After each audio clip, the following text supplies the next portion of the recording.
नमस्कार, मैं ज्योति कुमारी हमारी ई व्याख्यान श्रृंखला में आपका बहुत स्वागत करती हूँ। हम हमारे ई व्याख्यान में एकांकी पर चर्चा कर रहे हैं। एकांकी के बारे में परिचय और एकांकी के तत्वों का हम परिचय पढ़ चुके हैं।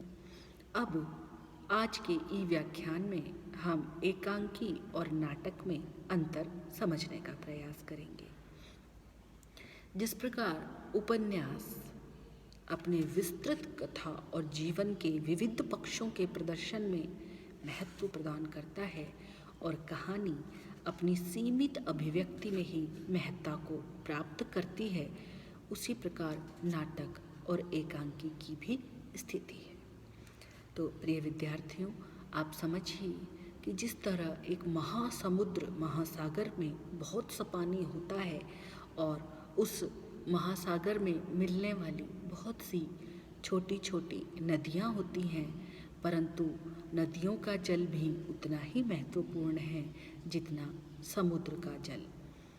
कहने का तात्पर्य यह है कि जिस तरह उदाहरण के लिए मैं कहूँ कि उपन्यास में बहुत सारी छोटी छोटी जीवन घटनाएं, कहानियाँ, पात्र, चरित्र समाहित रहते हैं और उस उपन्यास की बहुत सी कहानियाँ एक बहुत बड़ा प्रभाव उत्पन्न करती हैं, ठीक उसके बराबर कहानी भी छोटे रूप में होते हुए भी एक महान प्रभाव उत्पन्न करने की क्षमता रखती है। ठीक इसी तर्ज पर नाटक में भी अनेक खंड होते हैं, अनेक पात्र होते हैं, अनेक चरित्र होते हैं, देश काल वातावरण, कथोपकथन, संवाद आदि बहुत अच्छे होते हैं। उसी प्रकार से एकांकी भी अपने आप में एक खंडीय होते हुए, एक अंकीय होते हुए, कम पात्रों के होते हुए भी अपने वक्तव्य को, अपने प्रयोजन को, अपने मूल को प्रकट करने में बहुत महत्वपूर्ण स्थान रखती है।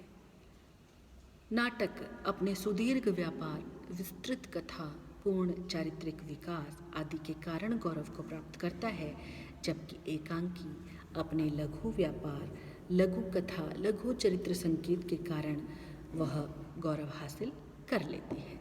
इस प्रकार एकांकी की महत्ता अपनी लघुता में है और सीमित कार्य व्यापार में है, अपने सीमित चरित्र चित्रण में है, अपने संक्षिप्त विचार अभिव्यक्ति में है।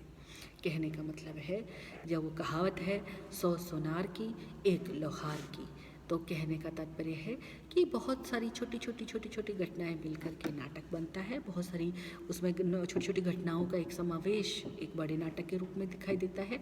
ठीक वैसे ही एकांकी में एक घटना, एक छोटी घटना को विस्तृत रूप में एक ही बार में अच्छे से प्रस्तुत किया जाता है। एकांकी तो जीवन के किसी महत्वपूर्ण अंश को प्रकाशित करके अथवा किसी एक विचार को प्रदर्शित करके या किसी एक समस्या का उद्घाटन करके ही जनमानस को उद्वेलित कर जाता है और बहुत कुछ न कहकर संक्षेप रूप में कहा जा सकता है, जबकि नाटक के लिए एक विस्तृत क्षेत्र की आवश्यकता है, अधिक सामान साज सज्जा की आवश्यकता पड़ती है। एकांकी अपने इसी प्रभाव के कारण आज समाज के भाग दौड़ भरे जीवन में नाटक की अपेक्षा रंगमंच के प्रति अधिक तीव्र आकर्षण रखता है। यही कारण है कि पाठक नाटक की तुलना में एकांकी अधिक पढ़ते हैं और देखते हैं। एकांकी अपने युग की देन है, अनिवार्यता है।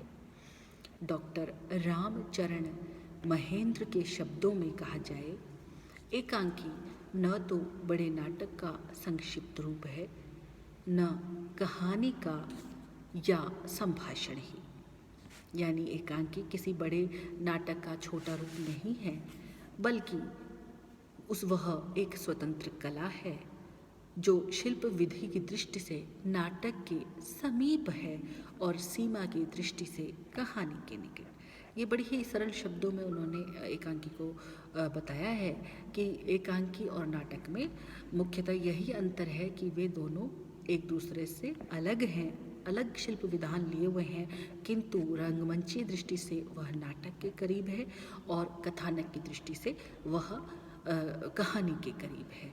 तो कहने का तात्पर्य है कि एकांकी अपने आप में एक स्वतंत्र व महत्वपूर्ण कला है जो नाटक की तरह और कहानी की तरह हमें प्रतीत होती है। धन्यवाद।